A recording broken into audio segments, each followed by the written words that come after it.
자식들조차 오지 않은 한 베트남 참전 용사의 장례식에 갑자기 제복을 입은 500명의 남성들이 찾아오면서 생기는 이야기입니다. 구독과 좋아요를 해주시면 더 좋은 사연으로 보답하겠습니다. 2025년 2월의 김포는 을씨년스러웠다. 서해에서 불어오는 차가운 바람은 김포 평야를 가로질러 도시를 삭풍 속에 몰아넣었고 잿빛 하늘 아래 낡은 농가와 공장들이 앙상한 그림자를 드리웠다. 김포시 풍무동의 외곽 야트막한 언덕 위에 자리한 서해 보금자리 요양원은 세상의 시계 바늘이 멈춘 듯 고요하고 외로웠다. 그곳 101호실에서 대한민국 해병대 제1여단 1년대 맹호부대 출신의 예비역 대위 주한길이 향년 79세의 나이로 숨을 거두었다. 그의 마지막은 창밖으로 보이는 흐릿한 서해처럼 희미했고 요양원 뒤뜰의 마른 갈대처럼 쓸쓸했다. 임종 순간 그의 곁을 지킨 것은 혈육이 아닌 50대 초반의 요양보호사 배수정 씨뿐이었다. 수정은 주름진 주한길 할아버지의 손을 조심스럽게 잡았다. 한때는 뜨거운 피가 흘렀을 그의 손은 이제 차갑게 식어 있었다. 깊게 파인 이마의 주름과 굳게 담은 입술은 그의 고단했던 삶을 말해주는 듯 했다.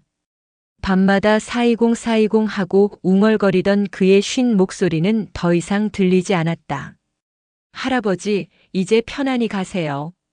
수정의 목소리는 작고 떨렸다. 그녀는 젊은 시절 갑작스러운 사고로 가족을 잃고 세상에 홀로 남겨졌다. 상실감과 외로움 속에서 그녀는 이곳 요양원에서 삶의 마지막을 보내는 노인들을 돌보며 작은 위안을 얻고 있었다. 주한길 할아버지는 유독 말이 없었지만 그의 깊은 눈빛 속에는 수많은 이야기가 잠들어 있는 듯 했다. 그는 종종 먼 곳을 바라보며 알 수 없는 미소를 짓거나 격렬한 악몽에 시달리며 괴로워했다. 그의 유품은 낡은 군 배낭 하나가 전부였다. 유족에게 연락하기 위해 배낭을 열었을 때 그 안에는 빛바랜 군복과 오래된 사진 몇 장 그리고 낡은 수첩 하나가 들어 있었다. 수첩에는 500명에 가까운 이름과 주소, 연락처가 빼곡하게 적혀 있었다. 수정은 수첩에 적힌 연락처를 따라 3명의 자녀에게 전화를 걸었다. 서울 강남에서 변호사로 일한다는 첫째 아들 주현우는 사무적인 목소리로 장례 절차는 알아서 처리해 주십시오. 아버지께서는 남기신 재산이 없을 겁니다. 라며 짧게 통화했다. 프랑스 마르세유에서 플로리스트로 활동한다는 딸 주세라는 지금은 너무 바빠서 갈 수 없어요. 죄송해요라는 말만 남기고 황급히 전화를 끊었다. 마지막으로 지방 소도시에서 작은 카센터를 운영한다는 막내 아들 주동우는 알겠습니다. 형님께 연락해보고 어떻게든 해보겠습니다. 라고 했지만 끝내 장례식장에는 나타나지 않았다. 결국 수정은 자신의 얼마 안 되는 월급을 털어 장례를 준비해야 했다. 그녀는 김포 시내의 작은 장례식장, 김포 평화원의 가장 초라한 빈소를 예약했다. 낡은 군복을 깨끗하게 손질하여 영정 사진으로 대신한 주한길 대위는 여전히 늠름했지만 텅 빈 빈소는 그의 마지막 길을 더욱 쓸쓸하게 만들었다. 발인을 하루 앞둔 밤 수정은 홀로 빈소를 지켰다. 국화 몇 송이가 놓인 제단 앞에서 그녀는 하염없이 눈물을 흘렸다. 나라를 위해 젊음을 바친 한 군인의 마지막이 어찌 이리 외로울 수 있을까? 세상은 그를 잊었고 그의 가족조차 그를 외면했다.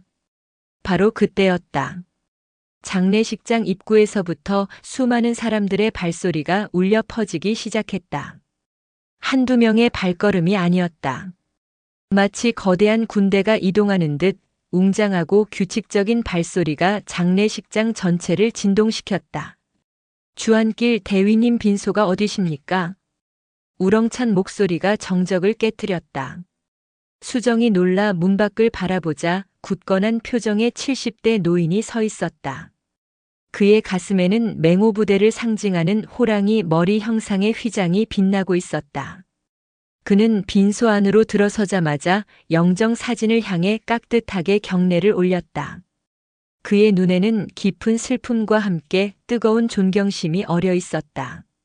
그리고 그의 뒤를 따라 끝없이 많은 사람들이 빈소로 들어서기 시작했다. 첫 번째 노인의 뒤를 따라 들어온 사람들의 가슴에는 모두 맹호부대 휘장이 달려 있었다.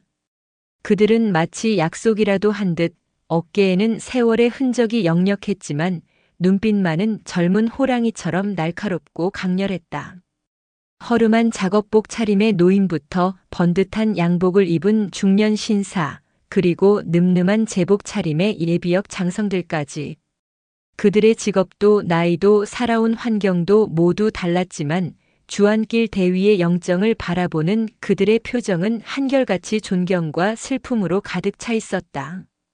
텅 비었던 장례식장 주차장은 순식간에 다양한 종류의 차량들로 가득 찼다. 장례식장 직원들은 믿을 수 없는 광경에 입을 다물지 못했다. 조문객들은 계속해서 밀려 들어왔고 작은 빈소는 금세 북적이는 공간으로 변했다. 복도와 로비까지 가득 메운 그들은 서로에게 말을 건네는 대신 묵묵히 슬픔을 나누며 고인의 마지막 길을 함께했다. 조문객의 수는 어느덧 500명에 이르렀다. 주안길의 낡은 수첩에 적혀있던 숫자와 거의 일치했다. 그들은 모두 1960년대 후반 베트남 땅에서 주안길의 지휘 아래 생사를 함께 했던 맹호부대원들이었다. 가장 먼저 조문했던 노인이 홀로 빈소를 지키던 배수정에게 다가왔다. 그는 떨리는 목소리로 자신을 소개했다. 배수정 씨, 저는 예비역 육군 중장 이동철이라고 합니다. 주 대위는 제 소대장이셨습니다. 이동철 장군은 주안길과의 첫 만남을 회상하며 눈시울을 붉혔다. 저는 훈련병 시절 사격 훈련에서 심하게 긴장해 방아쇠조차 제대로 당기지 못했습니다. 그때 주 소대장님께서 제 옆으로 다가와 따뜻하게 어깨를 다독여 주시며 겁먹지 마라. 총은 내 손의 연장일 뿐이다. 내 마음이 향하는 곳을 조준하고 내 의지대로 쏘면 된다라고 말씀해 주셨습니다. 그분의 격려 덕분에 저는 군 생활을 무사히 마칠 수 있었습니다. 그의 이야기에 이어 다른 조문객들도 저마다 주안길과의 잊지 못할 추억들을 털어놓기 시작했다. 주 대위님은 베트남에서 작전 중 부상을 입은 저를 직접 업고 후송해 주셨습니다. 그때 제 다리는 완전히 부러져 있었는데 대위님은 신음 한 번 내지 않으시고 험준한 산길을 몇 시간이나 걸으셨습니다. 저희 소대가 적의 매복에 걸려 전멸 위기에 처했을 때 주 대위님 홀로 적진으로 뛰어들어 수류탄을 던지며 저희를 구해주셨습니다. 그분의 용맹함은 정말이지 이루 말할 수 없었습니다. 이야기가 이어지는 동안 수정은 주안길이라는 사람이 어떤 삶을 살아왔는지 조금씩이나마 짐작할 수 있었다. 그는 부하들을 아끼고 위험한 순간에는 앞장섰던 진정한 군인이었다. 그때 이동철 장군이 수정에게 낡은 수첩을 건네며 말했다. 주 대위님께서 마지막으로 남기신 겁니다. 이 안에 그의 모든 것이 담겨 있습니다. 수첩의 마지막 페이지에는 주안길에 떨리는 손으로 쓴 마지막 글이 남아 있었다. 나의 오랜 전우들에게. 내가 먼저 가네. 부디 슬퍼하지 말게. 우리가 함께했던 뜨거웠던 날들, 메콩강의 푸른 물결, 붉게 타오르던 노을을 기억해주게. 그리고 나의 못난 자식들에게도 부디 따뜻한 말 한마디 건네주게나. 그들도 나처럼 외로운 시간을 보내고 있을 테니. 수정은 그의 마지막 바람을 읽으며 눈물을 참을 수 없었다. 그때 빈소문이 조용히 열리고 초췌한 모습의 중년 남자가 조심스럽게 안으로 들어섰다. 그는 다름 아닌 주안길의 막내 아들 주동훈이었다. 늦게나마 빈소를 찾은 주동훈은 아버지의 영정 사진 앞에 무릎을 꿇고 흐느꼈다. 그의 등장에 장례식장은 더욱 깊은 슬픔에 잠겼다. 이동철 장군을 비롯한 노병들은 안타까운 눈빛으로 그를 바라보았다. 이동철 장군이 조용히 입을 열었다. 그의 목소리는 격앙되어 있었지만 그 속에는 깊은 슬픔과 연민이 배어 있었다. 주 대위는 평생 조국을 위해 헌신하신 분이셨네. 1960년대 후반 격전지였던 베트남 메콩강 삼각주에서 맹호부대 1년대 2대대 소대장으로 수많은 전투에 참전하셨지. 그의 회상은 50여 년 전 뜨거웠던 베트남의 한복판으로 늙은 해병들을 다시 불러냈다. 1968년 3월 남베트남 메콩강 삼각주. 무덥고 습한 공기, 끈적이는 땀방울, 끊임없이 윙윙거리는 모깃달. 맹호 부대원들은 끝없이 펼쳐진 논과 맹그로브 숲을 헤치며 작전을 수행하고 있었다. 그들의 임무는 베트콩의 은신처를 소탕하고 현지 주민들을 보호하는 것이었다. 소대장 주한길 대위는 언제나 선두에 섰다. 그는 뛰어난 전술 능력과 냉철한 판단력으로 수많은 위기 상황에서 소대원들을 구해냈다. 하지만 그의 마음 한구석에는 항상 불안감이 자리하고 있었다. 예측 불가능한 적의 공격, 언제 어디서 터질지 모르는 지뢰, 그리고 고향에 두고 온 가족에 대한 그리움. 어느 날 소대가 작전 지역을 순찰하던 중 매복하고 있던 베트콩의 기습 공격을 받았다. 순식간에 사방에서 총탄이 쏟아지고 아군의 피해가 속출했다. 주한길은 침착하게 소대원들에게 엄폐호를 찾도록 지시하는 한편 기관총 사수에게 적의 사격 지점을 제압하도록 명령했다. 하지만 적의 공격은 거셌고 아군의 탄약은 점점 바닥을 드러내기 시작했다. 그때 한 병사가 적의 총탄에 맞아 쓰러졌다. 그는 갓 입대한 어린 신병이었다. 주한길은 망설임 없이 쓰러진 병사에게 달려갔다. 적의 총탄이 빗발치는 위험한 상황이었지만 그는 자신의 몸으로 병사를 감싸 안고 안전한 곳으로 끌어냈다. 정신 차려, 이 자식아. 넌 아직 집에 돌아가서 내 부모님께 효도해야 할 놈이야. 주한길은 다친 병사를 격려하며 응급처치를 했다. 그의 용감하고 헌신적인 모습은 다른 소대원들에게 큰 용기를 주었다. 그들은 다시 한번 힘을 내어 적들에게 맞섰고 결국 치열한 교전 끝에 적들을 퇴각시키는 데 성공했다. 하지만 그날의 전투는 주한길에게 깊은 상처를 남겼다. 그가 구했던 어린 병사는 결국 후송 도중 목숨을 잃었던 것이다. 주한길은 죄책감에 밤잠을 이루지 못했다. 그는 자신의 용기가 때로는 무력하게 느껴졌고 전쟁의 참혹함 앞에서 깊은 회의감에 휩싸였다. 그럼에도 불구하고 그는 자신의 임무를 포기하지 않았다. 그는 남은 소대원들을 이끌고 더욱 험난한 작전 지역으로 향했다. 그의 마음속에는 조국에 대한 헌신과 살아남은 자로서의 책임감이 무겁게 자리하고 있었다. 메콩강의 푸른 물결 아래 그는 맹호부대의 용맹한 영웅으로 그의 부하들을 끝까지 지키는 든든한 방패로 남아 있었다. 이동철 장군의 이야기가 끝났을 때 빈소에는 숙연한 침묵만이 감돌았다. 배수정은 그 침묵 속에서 주한길이라는 한 인간의 고뇌와 용기, 그리고 깊은 슬픔을 느낄 수 있었다. 그의 곁을 지키는 동안 그는 단 한 번도 자신의 과거에 대해 이야기하지 않았지만 이제 그의 삶의 단편들이 500명의 전우들의 기억 속에서 생생하게 되살아나고 있었다. 늦게 도착한 아들 주동우는 아버지의 영정 사진에서 눈을 떼지 못했다. 그가 기억하는 아버지는 늘 술에 취해 있었고 가족들에게 무뚝뚝했던 사람이었다. 하지만 지금 그는 전혀 다른 아버지의 모습을 마주하고 있었다.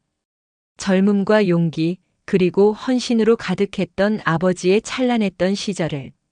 장례식장에는 밤늦도록 맹호들의 이야기가 끊이지 않았다. 그들은 한 명의 영웅을 추억하며 그가 남긴 빈자리를 서로의 어깨에 기대어 메워나갔다.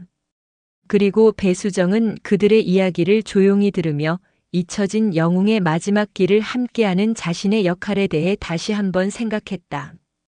장례식장을 가득 메운 500명의 맹호들은 숨을 죽인 채 이동철 장군의 입을 주목했다. 그의 목소리는 이제 한 개인의 추억담이 아니었다. 그것은 피와 안개, 그리고 맹세로 뒤엉킨 메콩강의 한복판으로 모두를 이끄는 생생한 역사의 증언이었다. 주 대위님의 진정한 용맹은 반꾸엣 구출 작전에서 절정에 달했소. 반꾸엣은 남베트남의 한 지방 군수였는데 우리 맹호 부대의 아주 협조적인 인물이었지. 그런데 1968년 가을 그가 대규모 베트콩 부대에게 납치되어 메콩강 깊숙한 곳의 한 요새화된 마을에 억류되는 사건이 발생했소. 당시 연대 본부에서는 구출 작전을 포기해야 한다는 의견이 지배적이었다. 적의 규모가 너무 컸고 마을은 민간인들을 방패 삼고 있는 최악의 조건이었기 때문이다. 하지만 주한길 대위는 포기하지 않았다. 그는 우리를 믿었던 동맹을 저버리는 것은 맹호의 수치라며 자신이 직접 소대원들을 이끌고 구출 작전에 나서겠다고 자원했다. 1968년 9월 12일 어둠이 내린 메콩강 수로 달빛조차 없는 칠흑 같은 밤 주한길 대위와 그의 소대원들은 작은 삼판배에 몸을 싣고 미로 같은 수로를 소리 없이 나아가고 있었다. 훅 하고 끼쳐오는 덥고 축축한 공기와 정글의 온갖 기묘한 소음들이 대원들의 신경을 올감했다. 물속에는 무엇이 도사리고 있는지, 강기슭의 맹그로브 숲에는 어떤 적이 숨어 있는지 알 수 없는 그야말로 죽음의 강이었다. 몇 시간의 항해 끝에 목표 지점인 마을에 도착했을 때 상황은 첩보보다 훨씬 심각했다. 마을 전체가 거대한 요새였고 곳곳에 중화기가 배치되어 있었다.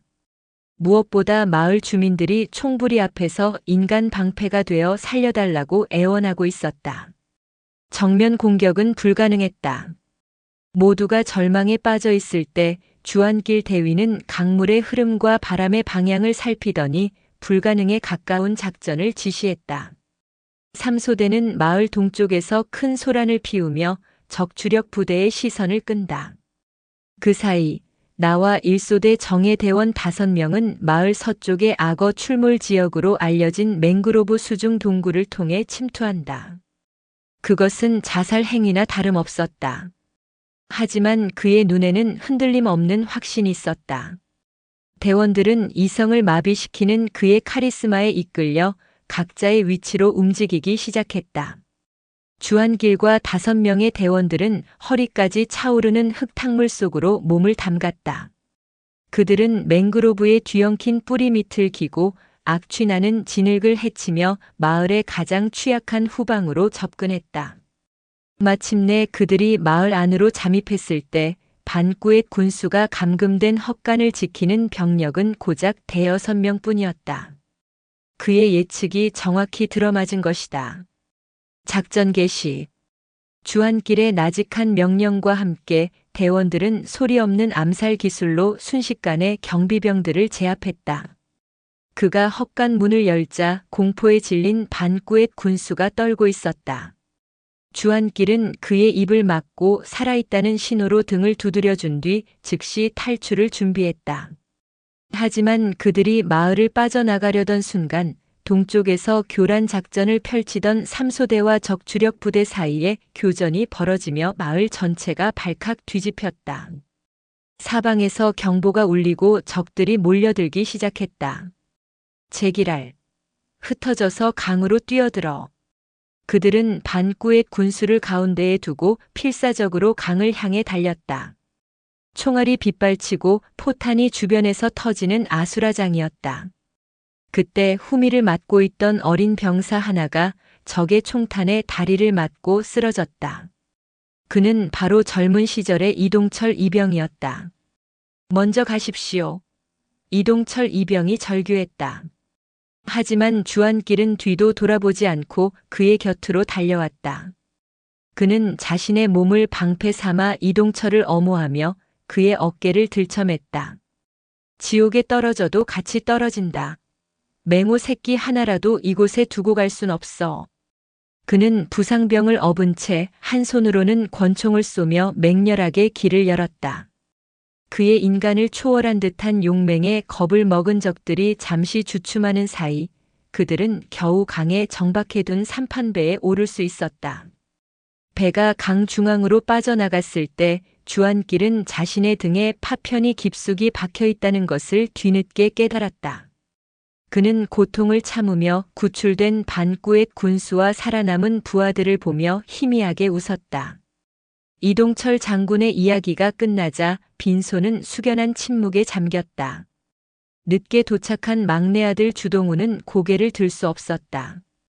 그가 평생 무능하고 무기력하다고 생각했던 아버지는 사실 생사의 기로에서 자신의 목숨보다 전우의 목숨을 먼저 생각했던 불굴의 영웅이었던 것이다.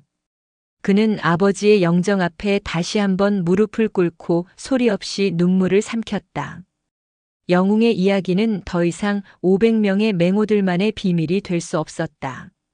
장례식에 참석했던 한 예비역 장성이 평소 알고 지내던 군사 전문 기자에게 이 믿기지 않는 밤의 이야기를 전했다. 특종의 냄새를 맡은 기자는 곧장 김포의 작은 장례식장으로 달려왔고 다음 날 아침 유력 일간지 동아일보의 사회면 머리 기사로 대서특 필되었다. 잊혀진 영웅의 마지막 길 500마리 맹호는 왜 포효했나? 기사는 대한민국 사회를 뒤흔들었다. 인터넷 통신망은 그야말로 폭발했다. 각종 전자 게시판과 사랑방에는 이런 분이 진짜 애국자다. 가족들은 대체 뭘 한 거냐? 국가가 영웅을 이따위로 대접해서야 되겠는가 같은 분노와 탄식의 글들이 쇄도했다. 사태가 걷잡을 수 없이 커지자 주요 방송사들도 앞다투어 후속 보도를 쏟아냈다. 주한길 대위 재조명 특별방송이 긴급 편성되었고 군사 전문가들과 역사학자들이 출연하여 반꾸엣 구출 작전에 숨겨진 영웅담을 해설했다. 한 늙은 군인의 외로운 죽음은 이제 국가와 사회가 그동안 외면해왔던 참전용사 문제를 수면 위로 끌어올리는 거대한 공론의 장을 열었다. 이 거대한 소란은 서울 강남과 프랑스 마르세유에까지 가닿았다. 서울 서초동의 거대한 법무법인 사무실. 변호사 주현우는 중요한 의뢰인과의 회의 도중 비서가 다급하게 내민 전자기기 화면을 보고 표정이 굳었다. 전국을 떠들썩하게 만들고 있는 영웅의 이야기가 바로 자신이 실패한 인생이라며 애써 무시해왔던 아버지의 이야기였던 것이다. 법과 논리, 성공과 불안은 자신만의 성벽을 쌓고 살아왔던 그의 세계에 거대한 균열이 생기는 순간이었다. 프랑스 남부의 항구 도시 마르세유. 자신의 이름을 딴 꽃집을 운영하며 평화로운 일상을 보내던 주세라는 한국의 친구가 보내온 기사 주소를 확인하고 그 자리에 얼어붙었다. 그녀는 아버지의 전쟁 후유증이 남긴 상처를 피해 그의 고통을 외면하고 이곳으로 도망쳐왔다. 아름다운 꽃의 향기 속에서 아버지의 피냄새를 잊으려 했다. 하지만 기사 속의 아버지는 그녀가 기억하던 무서운 괴물이 아니었다. 그녀에게 이 평화로운 일상을 선물하기 위해 지옥의 한복판을 기었던 한 명의 슬픈 남자였다. 각자의 세계에서 각자의 방식으로 아버지를 지워왔던 두 사람은 더 이상 버틸 수 없었다. 주현우는 예정된 재판 기일을 연기했고 주세라는 가게 문을 닫았다. 그들은 수치심과 죄책감 그리고 형언할 수 없는 그리움을 안고 서울행 비행기에 몸을 실었다. 삼남매는 서울의 한 호텔 찻집에서 몇 년 만에 한자리에 모였다. 하지만 그들의 재회는 기쁨이 아닌 무거운 침묵과 서로를 향한 보이지 않는 원망으로 가득 차 있었다. 이제 와서 어쩔 셈이야? 현우가 날카로운 목소리로 침묵을 깼다. 온 세상이 우리를 불효자식이라고 손가락질하고 있어. 내 경력에도 흠집이 가게 생겼다고.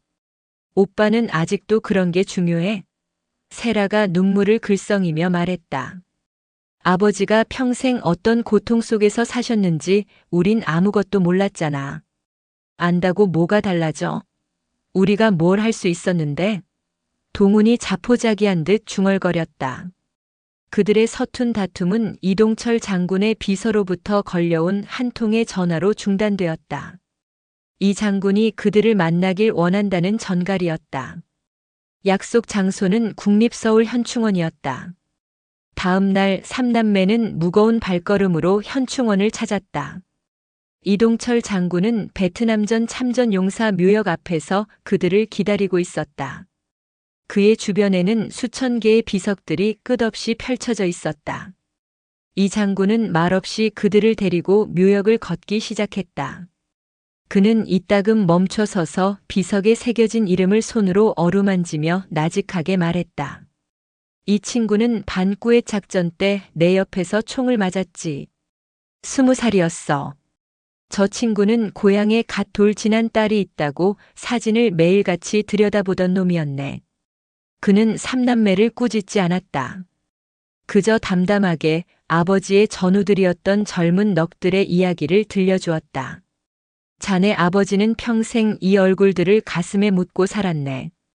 밤마다 찾아오는 악몽은 아버지의 것이 아니었어. 바로 이 친구들의 것이었지. 자네 아버지는 이들을 대신해 평생을 지옥 속에서 산 걸세. 그런데 자네들은 어떤가? 자네들이 겪었다는 고통은 이 수많은 죽음 앞에서 과연 얼마나 무거운 것인가? 이동철 장군의 질문은 비수가 되어 삼남매의 심장에 박혔다. 그들은 자신들의 상처가 얼마나 이기적인 것이었는지, 아버지의 침묵이 얼마나 거대한 것이었는지 비로소 깨달았다. 이 장군은 마지막으로 그들에게 말했다. 국가에서 곧 아버님께 최고 무공훈장을 추서하고 그에 합당한 예우를 할 걸세. 그 장례를 치르는 것은 자네들의 마지막 남은 의무이자 권리다. 그 영광을 더럽히지 말게. 그는 그 말을 남기고 홀로 묘역을 떠났다. 삼남매는 수천 개의 비석들 사이에 남겨졌다. 차가운 겨울 바람이 그들의 뺨을 스쳤다. 그들은 이제 더 이상 도망칠 곳도 핑계를 댈 곳도 없었다. 자신들이 버렸던 아버지의 역사와 정면으로 마주 서야만 했다. 국립서울 현충원의 차가운 겨울 바람은 세 남매의 뼛속까지 파고들었지만 그보다 더 시린 것은 자신들의 지난 삶에 대한 회한이었다. 이동철 장군이 남긴 침묵의 숙제를 안고 그들은 다음 날 약속 장소인 서울 인사동의 한 전통 찻집으로 향했다. 그곳에서 그들을 기다리고 있는 것은 그들이 버렸던 아버지의 마지막 시간을 온전히 지켜본 요양보호사 배수정이었다. 찻집의 작은 별실, 은은한 국화차 향기 속에서 마주 앉은 네 사람 사이에는 무거운 정적이 흘렀다. 변호사인 주현우가 애써 평정을 가장하며 입을 열었다. 저희가 어떤 말로도 용서받을 수 없음을 압니다. 그저 아버님의 마지막을 지켜주셔서 감사하다는 말씀밖에는. 배수정은 부드럽게 고개를 저었다. 그녀의 눈빛에는 그들을 향한 어떠한 원망이나 가시도 없었다. 제가 아버님을 돌본 것이 아닙니다. 오히려 제가 아버님께 많은 것을 배웠습니다. 그리고 아버님께서 남기신 마지막 짐은 이제 자제분들께서 받으셔야 할 것 같습니다. 그녀는 곁에 두었던 아버지의 낡은 군용 배낭을 조심스럽게 테이블 위로 올렸다. 버클을 풀자 50년도 더 된 메콩강의 먼지 냄새가 희미하게 피어오르는 듯 했다. 배낭 안에서 가장 먼저 나온 것은 낡은 진중수첩이었다. 그 안에는 전투 기록과 함께 차마 가족에게는 보낼 수 없었던 아버지의 독백이 담겨 있었다. 1969년 1월 5일. 오늘은 막내 동훈이의 생일이다. 미역국은커녕 썩은 내 나는 전투 식량으로 끼니를 때운다. 이 아이는 커서 아비의 얼굴도 기억하지 못하겠지. 괜찮다. 그저 건강하게만 자라다오. 이 지긋지긋한 전쟁은 나 하나로 족하다. 수첩과 함께 나온 것은 잘 말린 부겐빌리아 꽃잎이었다. 베트남에서 흔히 볼 수 있는 그 붉은 꽃잎을 보며 주세라가 의아해하자 배수정이 나직하게 설명했다. 아버님께서 이 꽃을 보며 따님 생각을 하셨다고 했습니다. 정열적인 모습이 꼭 닮았다고요. 마지막으로 나온 것은 작은 편지 봉투였다. 겉봉에는 사랑하는 나의 아이들에게라고 적혀 있었다. 그것은 붙이지 못한 아버지의 마지막 편지였다. 나의 자랑스러운 아들, 딸들아. 이 편지를 너희가 읽게 될 때쯤 나는 이미 이 세상에 없겠구나. 나는 좋은 아버지가 아니었다. 전쟁터의 악귀를 가슴에 품고 돌아와 너희에게 사랑을 주는 법 대신 분노를 터뜨리는 법만을 보여주었다. 너희의 어린 시절의 따뜻한 기억 대신 두려움의 그림자를 들이운 것은 평생을 짊어져야 할 나의 가장 큰 죄다. 나를 원망하거라. 그리고 잊어버리거라. 다만 너희는 너희의 삶을 살아가다오. 서로를 아끼고 사랑하며 행복하게 살아다오. 그것이 이 못난 아비의 마지막 소원이다. 아버지는 그들을 원망하지 않았다. 오히려 용서를 구하고 있었다. 자신들을 버린 것이 아니라 스스로를 고립시켜 그들을 지키려 했던 것이다. 세 남매는 아버지의 깊고 외로운 사랑 앞에서 통곡했다. 자신들의 상처만을 바라보느라 그 상처 뒤에 숨겨진 아버지의 더 큰 고통을 단 한 번도 헤아리지 못했던 어리석음이 파도처럼 밀려왔다. 그때 주현우의 전화기가 울렸다. 이동철 장군이었다. 방금 국무회의에서 최종 결정이 났네. 자네 아버님께 대한민국 최고 무공훈장인 태극무 공훈장을 추서하기로 했어. 그리고 유족에게 50억 원의 특별 유족 보상금이 지급될 걸세. 전화가 끊겼다. 50억. 그 거대한 숫자는 이제 세 남매에게 분화 기회가 아니었다. 그것은 아버지의 눈물과 사랑으로 이루어진 너무나 무겁고 신성한 책임의 무게였다. 그날 이후 세 남매는 다시 태어났다. 그들은 아버지의 편지를 가슴에 품고 그가 남긴 마지막 책임을 다하기로 맹세했다. 며칠 뒤 3남매는 자신들의 모든 사재를 보태고 보상금 50억 원 전액을 출연하여 공익재단을 설립하겠다고 공식적으로 발표했다. 재단의 이름은 재단법인 맹호 주안길로 정해졌다. 재단의 사명은 명확했다. 아버지처럼 베트남전의 깊은 상처를 안고 살아가지만 사회의 무관심 속에 방치된 참전용사들에게 실질적인 의료 지원과 생활 보조를 제공하고 그들의 자녀들을 위한 장학 사업을 펼치는 것이었다. 재단 설립은 각자의 삶을 구원으로 이끌었다. 변호사 주현우는 거대 법무법인에 사표를 냈다. 그는 재단의 이사장이 되어 자신의 법률 지식을 참전 용사들의 권익을 보호하는 데 사용하기 시작했다. 그는 국가를 상대로 한 의료 지원 소송을 이끌고 복잡한 행정 절차 때문에 혜택을 받지 못하는 노병들을 위한 무료 법률 상담을 제공했다. 그는 차가운 법전 대신 사람의 마음을 얻는 법을 다시 배웠다. 플로리스트 주세라는 프랑스의 가게를 정리하고 영구 귀국했다. 그녀는 재단 산하의 원예를 통한 마음치유센터를 열었다. 그녀는 참전 용사들과 함께 흙을 만지고 꽃을 가꾸며 그들의 황폐해진 마음에 생명의 씨앗을 심었다. 그녀의 꽃은 이제 부유층의 저택이 아닌 상처 입은 영혼들의 쉼터를 장식했다. 카센터를 운영하던 주동우는 재단의 발이 되었다. 그는 전국 방방곡곡에 흩어져 있는 거동이 불편한 참전 용사들의 낡은 집을 찾아다니며 손수 문턱을 없애고 안전 손잡이를 설치하고 낡은 보일러를 교체했다. 그는 고장난 기계를 고치는 것보다 사람의 삶을 고치는 일에서 더 큰 보람과 행복을 느꼈다. 배수정은 재단의 상임 고문으로 위촉되어 세 남매가 아버지의 뜻을 올곧게 이어갈 수 있도록 든든한 버팀목이 되어주었다. 재단법인 맹호 주안길의 소식에 500명의 맹호 전우들이 가장 먼저 기부금을 보내왔고 그 뒤를 이어 수많은 시민들의 성원이 답지했다. 주안길 대위의 유해는 김포의 작은 장례식장에서 국립서울 현충원으로 옮겨져 사회장으로 다시 장례가 치러졌다. 그의 묘역은 베트남전 참전 용사들이 잠들어 있는 곳에 마련되었다. 장례식에는 대통령을 대신하여 국무총리가 참석했고 500명의 맹호 전우들은 살아생전 그랬던 것처럼 가장 가까운 곳에서 그의 마지막 길을 지켰다. 이동철 장군의 추도사에 이어 유족 대표로 장남 주현우가 연단에 섰다. 그는 떨리는 목소리로 그러나 분명한 어조로 말했다. 아버지는 저희에게 늘 말씀하셨습니다. 전쟁은 끝났지만 나의 전투는 끝나지 않았다고. 저희는 그 말씀을 이해하지 못했습니다. 하지만 이제는 압니다. 아버지의 끝나지 않은 전투는 바로 저희 자신과의 싸움이었고 외로움과의 싸움이었으며 잊혀지는 모든 것들과의 싸움이었습니다. 아버지, 이제 그 무거운 짐을 내려놓으십시오. 아버지의 끝나지 않은 전투, 이제 저희가 이어가겠습니다. 그의 진심 어린 고백에 장례식에 모인 모든 이들의 눈시울이 붉어졌다. 모든 공식 행사가 끝나고 주안길의 유해가 땅에 묻혔다. 그때 딸 주세라가 묘비 앞에 다가가 자신이 직접 가꾼 하얀 국화꽃 한 다발을 내려놓았다.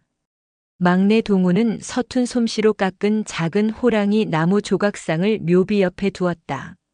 세 남매는 더 이상 울지 않았다.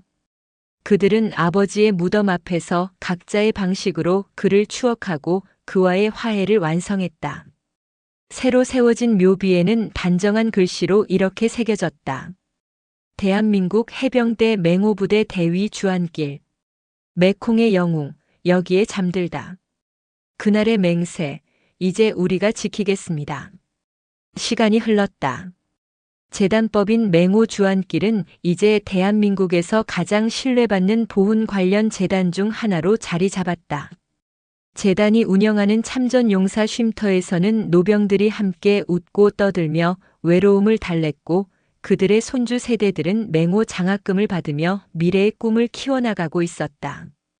주안길 대위의 3주기. 삼남매와 배수정은 현충원 대신 김포의 한강변 공원에 모였다. 그들은 아버지의 영정 사진을 앞에 두고 조촐한 음식을 나누며 담담하게 그를 추억했다. 어제는 강원도에 계신 상위군인 한 분 댁에 휠체어 리프트를 설치해드리고 왔어요. 할아버지가 10년 만에 혼자 외출하셨다고 어린아이처럼 좋아하시더라고요. 동훈이 쑥스러운 듯 말했다. 빈에서 활동하는 제 친구가 다음 달에 재단을 위한 자선음악회를 열어주기로 했어요. 수익금 전액을 기부하겠다고요. 세라가 밝게 웃으며 말했다. 최근에 저희가 발굴한 무명용사 한 분이 국무회의를 거쳐 훈장 추서가 결정되었습니다. 또 하나의 잊혀진 영웅을 찾아낸 셈이죠. 현우가 조용히 덧붙였다. 그들은 더 이상 과거에 얽매여 있지 않았다. 그들은 아버지의 죽음을 통해 오히려 더 가치 있는 삶을 사는 법을 배우고 있었다. 그때 공원 산책로를 따라 걷던 한 젊은 아버지가 어린 아들의 손을 잡고 강물을 가리키며 말했다. 아들아, 저 강이 한강이란다. 아주 오래전에 너의 할아버지의 할아버지 같은 분들이 저 강을 지키기 위해 목숨을 바쳤단다. 그래서 우리가 지금 이렇게 평화롭게 살 수 있는 거야. 그 평범한 대화가 바람을 타고 네 사람의 귓가에 스며들었다. 그들은 약속이라도 한 듯 서로를 바라보며 조용히 미소 지었다. 매콩강에서 시작되었던 아버지의 길고 외로운 전투는 이제 한강으로 그리고 미래 세대의 기억으로 이어져 도도히 흐르고 있었다. 그 강은 결코 마르지 않을 것이며 그 속에서 영웅의 이야기는 영원히 살아 숨쉴 것이었다. 오늘도 요지경 사연을 잘 들어주셔서 감사합니다.